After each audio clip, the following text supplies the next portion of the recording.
Qul huwalilladzina amanu huda wasifah. Ya. Katakanlah bagi segenap orang-orang yang beriman bahwasannya Al-Qur'an ini adalah huda wasifah, petunjuk dan juga obat. Ya. Mungkin sebelumnya kita berpikir bahwa ini adalah obat psikis biasa, menenangkan biasa. Ya. Al-Qur'an dan suara-suara lain, Pak, semisal suara lantunan musik, suara alam, suara gemuruh air, itu bisa menenangkan. Betul nggak? Saat Al-Quran dibacakan, itu macam-macam. Ada yang bergetar tubuhnya, ada yang menangis, ada yang merasa sejuk, merasa nyaman, merasa tenang, ada yang marah, ada yang merasa panas dadanya, sampai kepada tingkat kesurupan. Teman-teman, ayat ini tidak sendirian. Di surah Al-Isra ayat 82, Allah Subhanahu wa taala berfirman, "Wa nunazzilu minal Qur'ani ma huwa shifaa'un wa rahmatul lil mu'minin." Kami turunkan dari Al-Qur'an ini sebagai penawar dan rahmat bagi orang-orang yang mukmin. Ini harus dilihat bagi siapa? Bagi yang mukmin. Ada beberapa karakteristik dalam Al-Qur'an, ya. Allah memanggil manusia. Yang pertama, ya ayyuhan nas, wahai manusia. Ada juga ayyuhal muslimun, wahai orang-orang muslim, orang-orang Islam yang sudah bersyahadat. Ada lagi ayyuhal mu'minun, itu di atasnya muslimun. Di atasnya lagi apa? Ayyuhal ihsan, ayyuhal muhsinin, orang-orang yang mukhlisin, yang ikhlas. Tingkatan yang keempat ini adalah orang yang tidak bisa ditembus sama iblis sekali, ya. Tingkatan, tapi yang mukmin ini masih bisa ditembus sama setan. Nah, Allah mengabarkan kabar gembira ini kepada orang-orang yang mukmin, bukan orang-orang yang tidak yakin, ya. Jadi Al-Qur'an hanya akan menyembuhkan ketika kita sudah yakin. Makanya ini saya dalam rangka meyakinkan Bapak Ibu semuanya. Baik. Berikutnya obat yang mana? Ya, Allah Azza wa Jalla berfirman juga dalam Quran surah Yunus 57, ya ayyuhan nasu qad za'atkum mau'idah mir rabbikum wasifaun lima fis sudur. Ya. Hai manusia, sesungguhnya telah datang kepadamu pelajaran dari Tuhanmu dan penyembuh bagi seluruh penyakit-penyakit yang ada di dalam dada. Apa tadi yang ada dalam dada? Kolbu. Sudah sampailah, ya. Sudah bertemulah bahwasannya betul Al-Qur'an ini obat bagi sesuatu yang ada di dalam dada. Baiklah. Sekarang Rasulullah SAW juga bersabda, ma anjalallahu da'an illa anjalallahu sifah. Allah tidak turunkan penyakit melainkan turunkan juga obatnya. Ya, jelas sekali, ya. Kemudian likulli da'in dawa, seluruh penyakit itu ada obatnya. Ya. Jika obatnya tepat, maka sembuhlah penyakitnya biiznillah, atas izin Allah. Begitu, itu perkataan Rasulullah yang tidak bisa diganti, yang tidak bisa diganggu gugat. Sekarang teman-teman, ada 50 karakteristik orang yang terkena gangguan jin. Ada 50 ciri. 50 ciri lebih. Dan jika ada 10% saja, sudah bisa dipastikan atau hampir mendekati pasti bahwa dalam tubuhnya ada setan yang menyakiti. Baik, sebelum itu, setan mana yang menyakiti? Bukankah semua orang itu ada setannya? Baik, ada setan yang natural di dalam tubuh manusia, dalam diri saya, dalam tubuh ahli-ahli Quran, bahkan di seluruh manusia kecuali Rasulullah, karena Rasulullah sudah dibersihkan. Itu ada korin namanya. Korin itu pendamping setan murni yang memang Allah berikan kepada setiap manusia untuk menggodanya. Allah izinkan. Kemudian yang kedua, ada lagi namanya khodam. Tahu khodam? Apa itu khodam? Pembantu laki-laki. Khodimah pembantu perempuan. Khodam atau jin pembantu ini datang karena diminta oleh manusia. Ya, jadi sebelum ke ciri-cirinya, saya akan bahas sebab-sebab masuknya jin ke dalam tubuh manusia. Salah satunya khodam yang diundang. Nah, ini dia teman-teman. Kadang kita tidak sadar, kita wirid sesuatu dengan mengharapkan sesuatu, maka datanglah kekuatan. Pernah tahu ada yang tidak bisa apa-apa diisi jurus-jurus otomatis, bisa 10 jurus dengan puasa, ya enggak? Dengan membeli syarat dan lain-lain. Nah, ini adalah khodam atau setan yang kita undang. Ada juga setan yang datang dari orang lain, dikirim oleh tukang sihir. Kalau di Jampang itu tukang sene, Pak. Ini bukan fiktif tapi ada, benar adanya. Ya, bahkan Rasulullah SAW memberi hukuman kepada tukang sihir ini dengan memukulnya dengan pedang atau memenggalnya. Umar bin Khattab memenggal 3 tukang sihir. Sampai saat ini di Saudi Arabia berlaku hukuman itu kepada tukang sihir. Cuman di Indonesia tidak berlaku syariat Islam dan dukun-dukun itu menjadi superstar. Ya, dilihat di TV ya. Bahkan paranormal ada asosiasinya, Pak. Asosiasi Paranormal Indonesia. Bayangkan. Siapa yang dirugikan? Umat Islam yang setengah-setengah. Ya, orang kafir tidak dirugikan karena dia kafir sudah menjadi teman setan. Ini orang yang setengah baik, setengah tidak baik. Ini yang akan jadi korban. Teman-teman, ini dia ya. Kita akan lihat ada sekitar 10 hal yang menyebabkan setan masuk. Yang pertama, syirik. Syirik itu apa sih? Itu hati yang mendua. Ya, hati yang mendua, takut kepada Allah juga takut kepada setan. Minta tolong kepada Allah juga minta tolong kepada setan. Begitu. Minta tolong kepada Allah juga minta tolong kepada dukun. Ya. Bekerja juga ke Gunung Kawi. Nah, ya. Jadi bapak nyari uang, selain nyari uang memohon rezeki kepada Allah juga mohon kepada setan. Itu dia. Memiliki perjanjian dengan setan. Siapakah pelaku-pelaku musyrikin ini? Adalah dukun-dukun dan orang-orang yang memang dia pergi ke setan untuk meminta bantuan, baik ilmu ataupun harta. Ini banyak orang yang tidak mau meminta harta dari setan, tapi banyak orang yang tidak sadar minta ilmu kepada setan.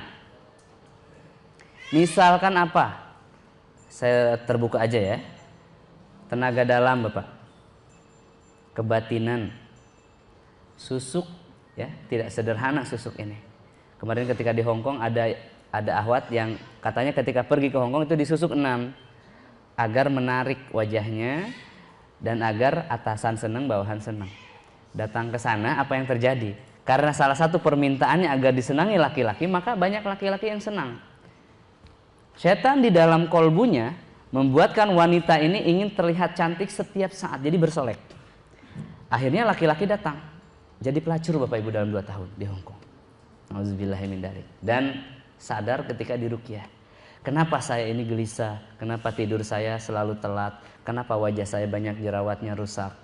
Kenapa malas sholat dan lain-lain. Ternyata setelah dicek, Masya Allah, setan di dalam dirinya dari susuk tersebut. Nanti akan saya tunjukkan teman kita dari Pelabuhan Ratu kemarin datang ke Jakarta di terapi. Ada seorang pemuda suka dikeroyok sama anak-anaknya anak SMA ya. Kemudian dia nyari ilmu kebal ke Banten, Pak. Dia menjadi kebal, tapi setelah kebal dia senang mukulin ibunya. Ya, usia anak kelas 2 SMA ya. Bapaknya kan mulai aneh, dari mana ini? Kenapa begini? Akhirnya dia bawa ke sana. Masya Allah, setannya keluar, Pak. Nanti kita saksikan ya setelah ini. Baik, itu adalah perilaku syirik ya. Syirik itu syirik yang besar. Ya, syirik yang besar itu minta ilmu, minta harta kepada setan secara terang-terangan. Nah, ini dia. Kalau tidak tahu kan ada Allah tidak menghukumnya, tapi Allah akan menunjukkan, akan menggiring manusia itu agar dia paham. Mudah-mudahan kita yang termasuk di sini adalah orang-orang yang Allah rahmati. Baik, teman-teman semuanya, syirik itu ada 2 jenis. Syirik yang besar atau syirkul akbar. Yang kedua adalah syirkul asgor, syirik yang kecil. Ini banyak dai-dai membahas ini tapi tidak efektif karena tidak bisa membuktikan. Semoga Allah membuktikan di sini kepada kita semuanya, kepada diri kita. Syirkul akbar itu apa? Seperti tadi, menjadi dukun, ya, termasuk pergi ke dukun, hati-hati. Itu bisa menjadi syirik yang besar. Meskipun bukan syirkul akbar, tapi Rasulullah SAW mengatakan Barang siapa pergi ke dukun dan mempercayai apa yang dikatakannya, maka 40 hari sholat kita tidak diterima. Ya. Bayangkan kalau kita rutin ke dukun, Pak. Saat ini belum ada solusi sebelumnya, tapi sekarang solusinya adalah Al-Quran. Pengetahuan sudah datang, jadi tidak ada alasan kita untuk pergi ke dukun lagi.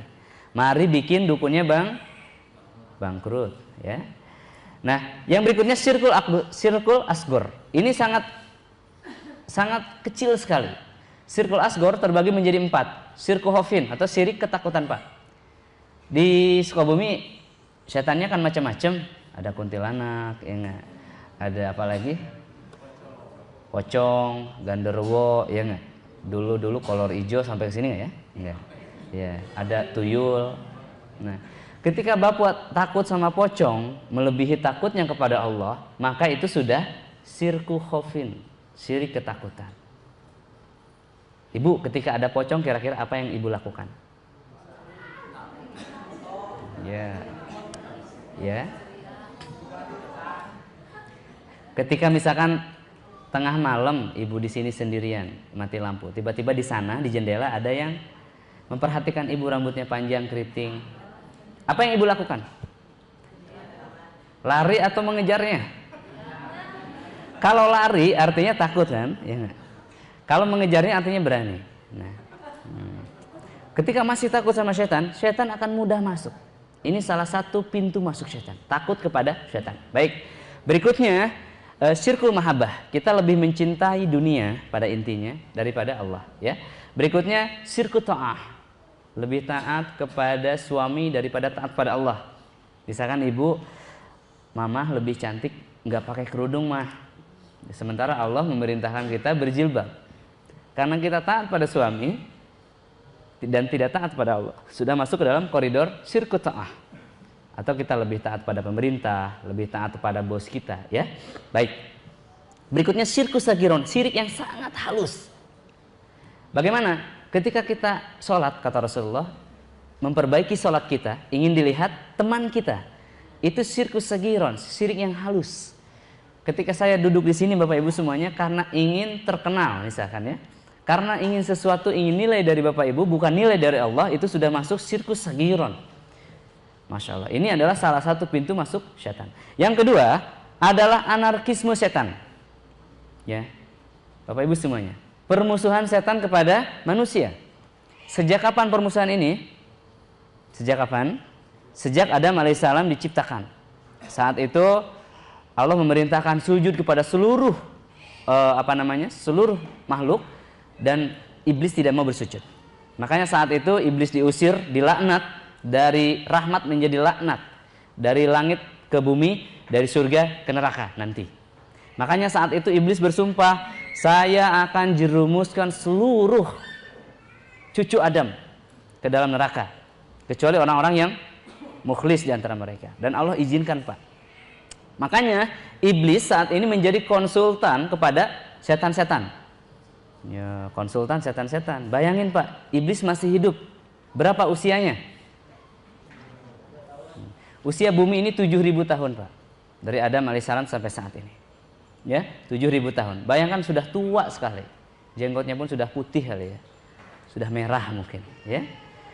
Makanya ulama-ulama manusia digodanya sama ulama-ulama setan. Ketika manusia tidak bisa digoda, setan akan datang kepada iblis mungkin dan berkonsultasi untuk menjerumuskan orang ini. Makanya Rasulullah SAW bersabda, semua umatku akan didatangi setan. Setan akan datang kepada umatku dalam semua urusannya, begitu. Orang bodoh digoda dari kebodohannya. Orang berilmu dibuat sombong karena ilmunya. Ya, ini dia. Begitu ya. Nah, itu dia, sirkus sagiron. Anarkisme setan. Nah, ibu-ibu semuanya, menjadi praktisi ruqyah itu mudah sekali, ya. Dalam beberapa saat lagi Bapak Ibu akan berubah, insya Allah. Setelah saya contohkan nanti, mudah sekali. Namun resikonya adalah dimusuhi setan, Pak. Siap, Pak, dimusuhi setan? Siap memusuhi setan? Yakin? Enggak takut lagi? Bagaimana kalau istrinya yang ditakuti setan? Bagaimana kalau anaknya diintai setan? Siap tidak? Ibu siap tidak putrinya diganggu setan? Diintai setan? Ayo, mulai berpikir. Ya, kita siap tidak siap sudah dimusuhi setan dan selalu diintai setan, Bapak. Selalu diintai setan. Makanya lebih baik deklarasikan permusuhan dengan setan-setan ini agar mereka gentar, Pak. Agar mereka keluar buru-buru sebelum diruqyah. Ya, agar mereka gentar takut ya, teman-teman semuanya. Berikutnya adalah jin keturunan. Ini pun bisa menyebabkan gangguan setan kepada kita. Gangguan jin dalam tubuh. Misalkan bapaknya dukun atau ibunya dukun atau bapaknya punya ilmu kebatianan, istrinya, anaknya akan sakit-sakitan. Sakitnya dari mana? Dari kolbu tadi ya, sampai kepada jasad. Ini akan saya buktikan biiznillah Bapak Ibu semuanya ya. Berikutnya menyerupai setan. Tidur tengkurap, kukunya panjang, tidak suka mandi. Ya, apalagi habis junub tidak mandi. Terus apalagi ya? Makannya sambil jalan-jalan pakai tangan kiri. Ya, itu menyerupai setan ya. Adik-adik tidurnya jangan tengkurap ya. Iblis tidurnya tengkurap. Kemudian berikutnya kebodohan karena kita tidak tahu. Ya. Berikutnya ain, seseorang yang hasad kepada kita. Ya, nanti saya bahas ini. Berikutnya tidak punya kekuatan hati Ibu. Jadi hati itu ada bentengnya. Ya. Teman-teman yang kena sihir ini bentengnya sudah runtuh. Saya akan kasih tahu saya akan beritahukan bagaimana caranya membangun benteng hati ini. Baik. Berikutnya dikirim tukang sihir. Ada orang yang dengki kepada kita. Ya, Bapak Ibu semuanya. Kemudian berikutnya ritual pengisian ilmu hitam tadi ya. Reiki, Mahatma, Satria Nusantara, semua ilmu-ilmu pengisian. Kalau di Jampang mah ada ngamat, katanya ngamat ya, kayak harimau gitu kan. Kalau marah dia aktif, mau jadi Jet Li, mau jadi apa. Nah, itu adalah ilmu-ilmu syaitan, Pak. Bahkan ada yang lembut. Bapak ingin hafal Al-Quran 30 juz, tidak usah ngafalin, tidak usah mondok. Minta ke kiai, ditiupkan semalam hafal. Itu ilmu setan.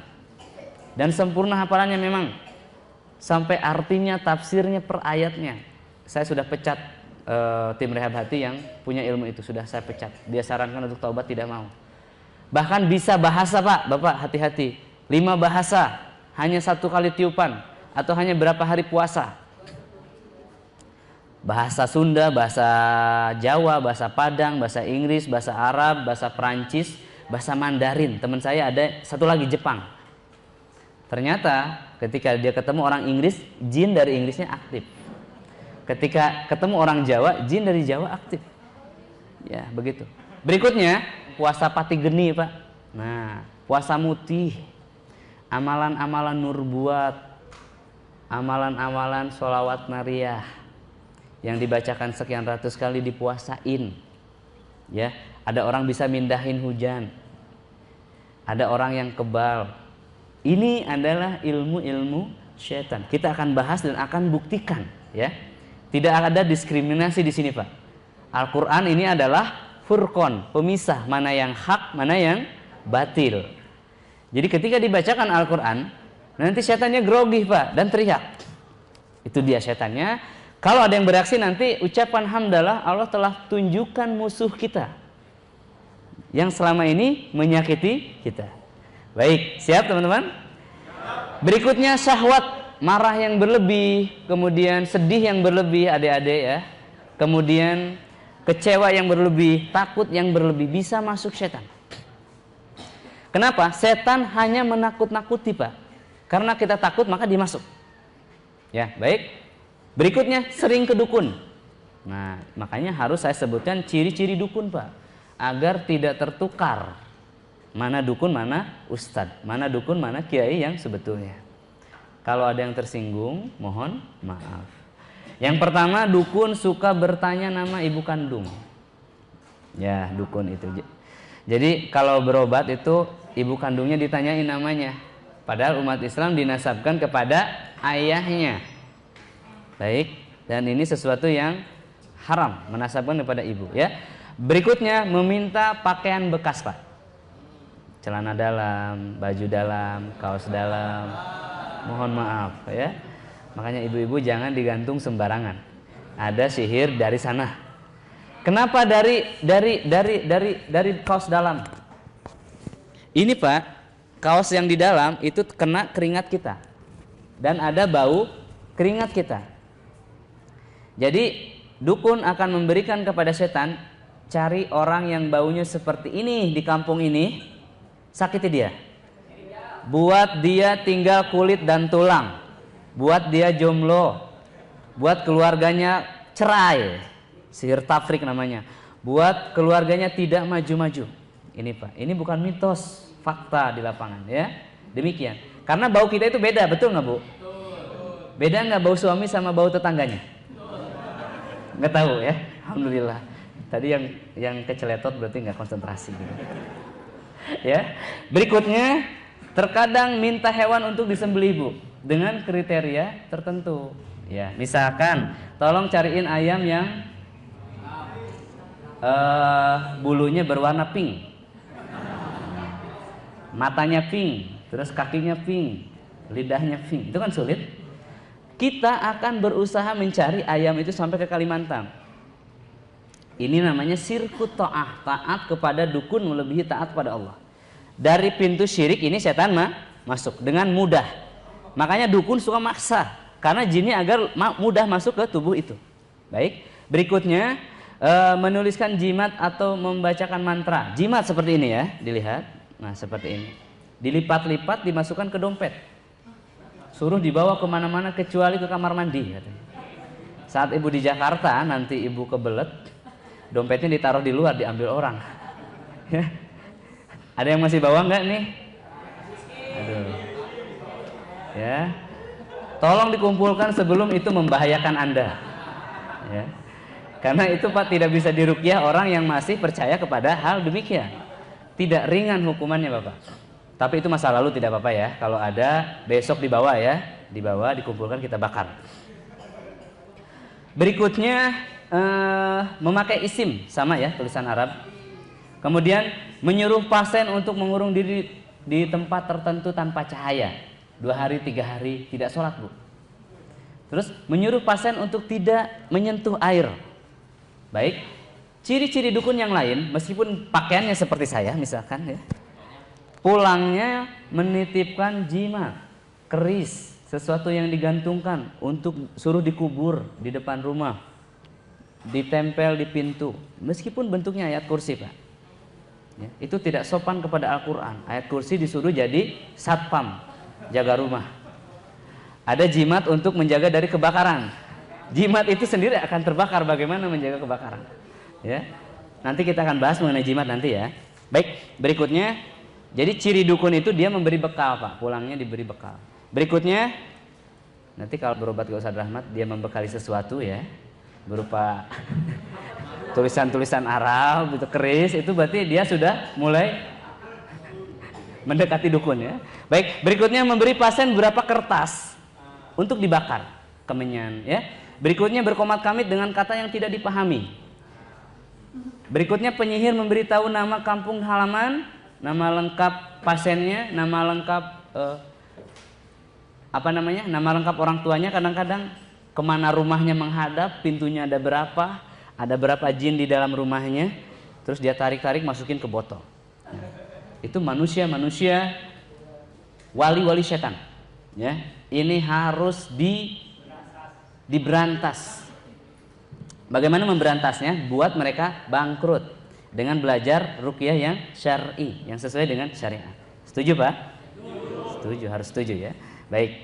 Berikutnya meminta mahar atau tarif tertentu yang tidak boleh dikurangi. 7.770.000 rupiah Pak. Nah, tidak boleh dikurang ditambah.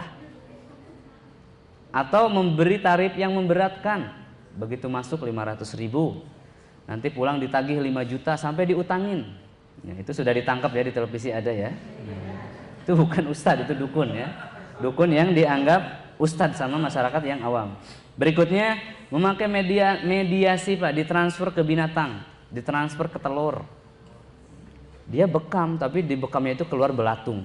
Itu apa-apaan begitu ya. Itu adalah sihir.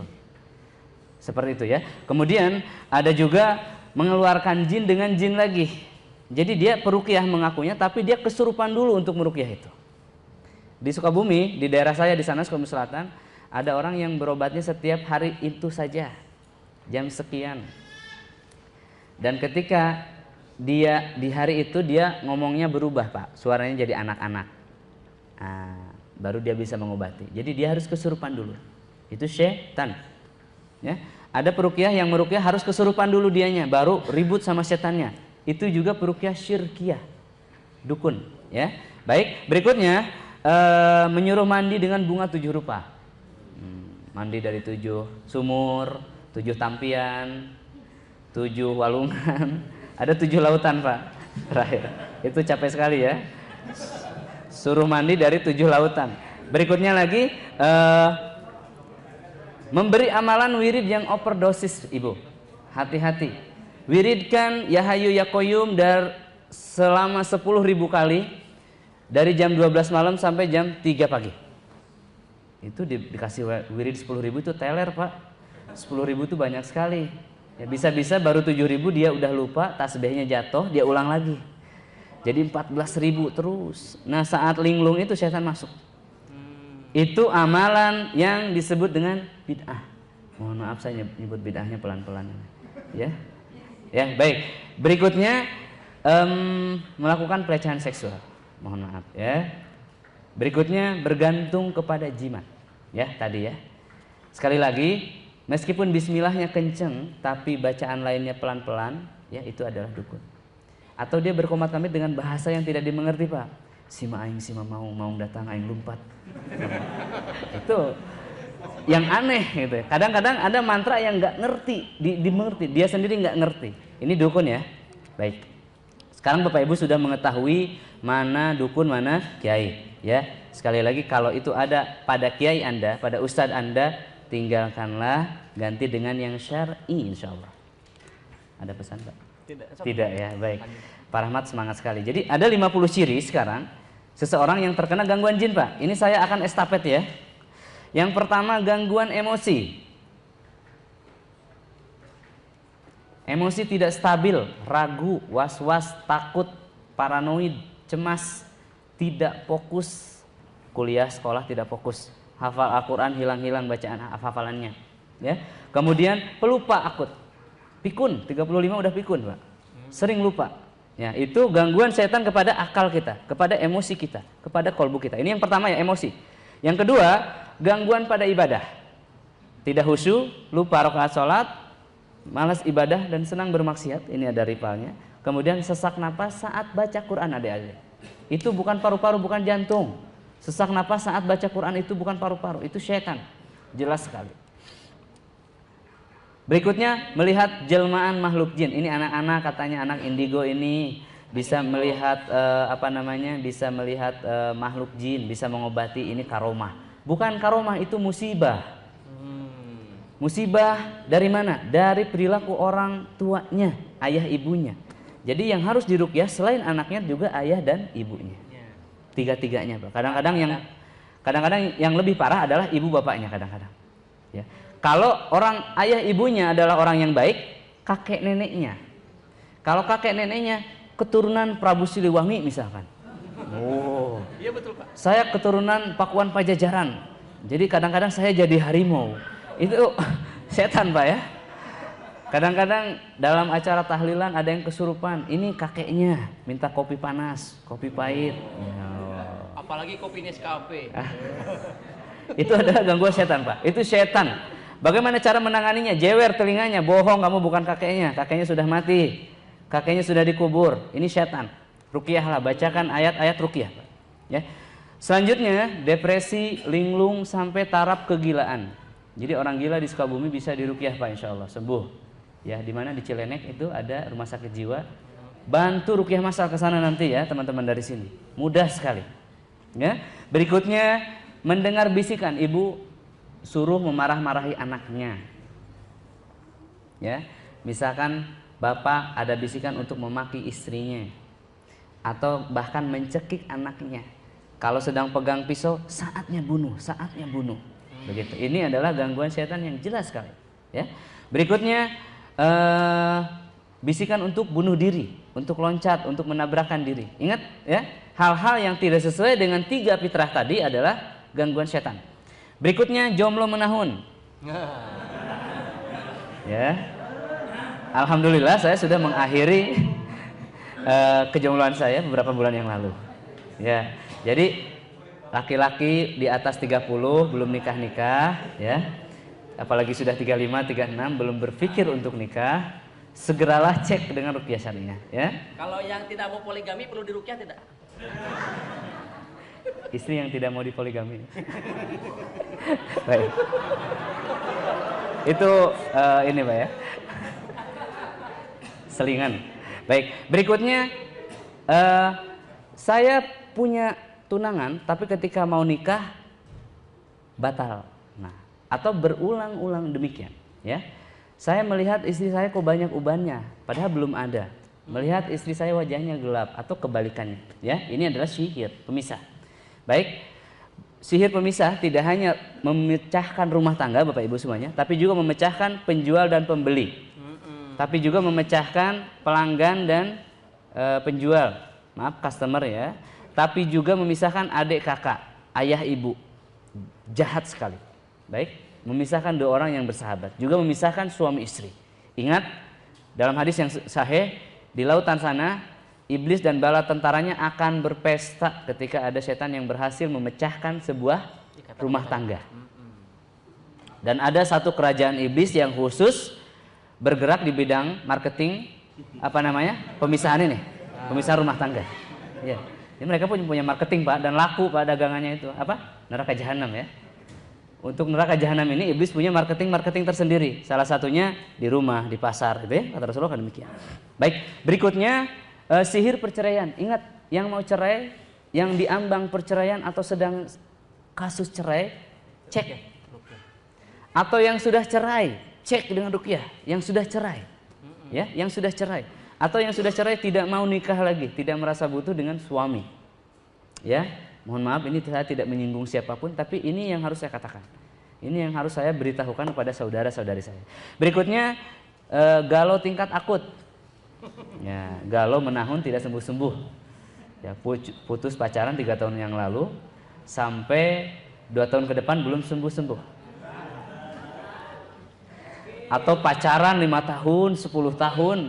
Kayak kredit mobil Pak, nggak beres-beres, nggak nikah-nikah. Ya itu dicek ya, karena pacaran itu sangat rentan dengan dosa ya, begitu. Termasuk tidak nikah ini sangat rentan dengan dosa. Orang yang memiliki hodam akan dihalangi untuk nikah Pak, karena akan banyak dosa di situ. Dosa-dosa itu akan memperkuat benteng setan di dalam tubuh. Baik, berikutnya suka minder total, malu ketemu lawan jenis, sedih berlebih, merasa tertekan, sering menghayal, sering menyendiri. Baik, sekarang gangguan pada fisik. Nah, kalau tadi psikis, ini pada fisik kita. Jantung sering berdebar. Ya, sesak napas. Baik, sakit menahun yang tidak terdeteksi medis. Ini apa saja? Vertigo, migrain Pak, dengung di telinga, sakit gigi, rambut yang rontok, Pak, sampai ketombe, sampai gatal-gatal di kepala, ya, jerawat, sampai hipertensi, jantung bocor, jantung koroner, paru basah, kanker darah, eksim, pengapuran, belpasi, stroke ringan, asam urat, sakit pegel. Semua penyakit yang bisa sembuh dengan bekam bisa sembuh juga dengan ruqyah syariah jika caranya tepat. Karena intinya hijamah pun menarik setan dari dalam tubuh selain oksidan dan darah kotor. Ya, ini sama, sejalan. Berikutnya kedutan, kesemutan di tubuh. Mencium bau di rumah Bu, bau wangi tapi tidak ada wanginya, bau busuk tapi tidak ada baunya. Di pelapon, di para banyak tikus, geladak geluduk kesana kemari, banyak semut. Masya Allah di ruqyah itu hilang Pak. Banyak. Ya, saya kaget ketika pulang bukan rumah. Saya yang membuktikan demikian. Ketika ruqyah rumah, semut-semut di rumah hilang, tikus-tikus di rumah hilang, bahkan ada yang pada mati setelah di ruqyah rumah. Ya, banyak sekali testimonialnya. Karena banyak semut di rumah pun tidak enak kan, betul nggak? Baru 3 menit udah bereng, 3 menit bereng, ya, yang tidak wajar tentunya ya. Baik, berikutnya melakukan tindakan di luar kendali, punya kepribadian ganda, ya. Berikutnya keguguran, masalah rahim, sakit saat haid, pendarahan, sesar, masalah lambung, pendarahan akut, sakit bekas operasi, bekas kecelakaan. Ini kemarin di Papua saya buktikan, Ibu. Ada yang kecelakaan, sakit 18 tahun nggak sembuh-sembuh, ternyata itu gangguan setan. Ya. Kemudian ada ginjal, usus buntu, wasir, tidak bisa melakukan gerakan salat, kerusakan saraf, stroke, sulit sakaratul maut. Itu di Papua. Ya, di Papua kemarin ada teman saya, tim saya yang ada kakek-kakek katanya Pak, usia 91 tahun, sudah 4 jam meninggal, batuk lagi. Artinya hidup lagi kan? Setelah batuk, tubuhnya lemes karena sudah kakek-kakek. Tapi si AA-nya bangun. AA-nya Pak, Ibu, si AA-nya saja yang bangun. Jadi yang lainnya lemes, itunya bangun. Ini teman saya 200 km Pak dari Bopendigol ke arah Merauke di tengah hutan ke sana, Wisnu itu yang ke sana. Kemudian dia ruqyah pakai daun bidara dan Al-Baqarah. Dia bacakan Al-Baqarah. Dia nangis. Ya bayangkan malu mungkin. Setelah dicek di rumahnya banyak jimat. Dia kumpulkan mungkin jimat-jimat pengasihan dan lain-lain ya, Allah alam bisawab. Kemudian alhamdulillah besok paginya meninggal jam 10. Alhamdulillah. Tapi bukan berarti ruqyah syariah ini mempercepat kematian, bukan. Ya. Ketika saya di Medan ada yang tanya, Ustadz gimana caranya saya pengen ruqyah orang tua saya agar cepat mati, Ustadz. Salah Pak, bukan begitu maksud saya. Maksudnya yang sekaratnya lama Pak, 2 hari, 3 hari sampai 70 hari Bu. Hidup segan, mati pun nggak mau. Begitu ya. Ruqyahlah barangkali ada penghalang. Begitu. Baik, berikutnya teman-teman, impotensi, ada yang impotensi.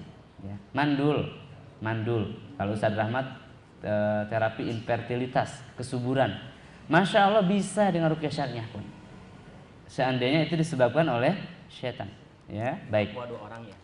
Ya, di Papua sudah 2 orang yang setelah ruqyah dan terapi kesuburan Pak Rahmat, alhamdulillah. Sekarang ciri-ciri saat tidur, Ibu. Saat tidur, ya. Ingat, ini ciri-ciri bagi orang yang terdapat gangguan setan di dalamnya. Yang pertama, insomnia. Susah tidur, tidurnya jam 2, jam 3 malam, ya. Berikutnya susah bangun subuh. Jadi susah tidur dan juga susah bangun. Ini gangguan, ya. Kemudian tindihan, mimpi buruk. Tindihan teh erep-erep Bapak Ibu. Kemudian mimpi loncat dari ketinggian, giginya berbunyi. Mimpi di kuburan, mimpi yang jadi nyata, dan mimpi diperkosa jin. Bagaimana mimpi diperkosa jin? Ada seorang ibu rumah tangga, setiap tidur itu dia mimpi berhubungan dengan laki-laki yang sangat tampan. Sampai basah, mohon maaf ya. Ini 17 tahun ke atas yang sudah nikah. Setelah basah dia merasa puas, tidak mau berhubungan dengan suaminya karena sudah puas. Alhamdulillah Pak, jangan mau sampai istri kita disentuh sama setan. Ya. Berikutnya pemurtadan gaib, kristenisasi gaib. Saya meruqyah di Depok sampai keluar salib, Ya. Muntahannya salib. Ada videonya nanti ya. Ada insya Allah ya. Videonya nanti dipintalkan. Kemudian gangguan jin pada anak, Ibu. Anak membantah, hiperaktif, lari ke sana kemari, mengganggu saat sholat, nangis, tengah malam nangis, kemudian tidak mau dipangku ayahnya, anaknya pemarah, tidak mau sholat dan tidak mau belajar Quran, pembantah, indigo, autis sampai terakhir. Ini adalah gangguan setan.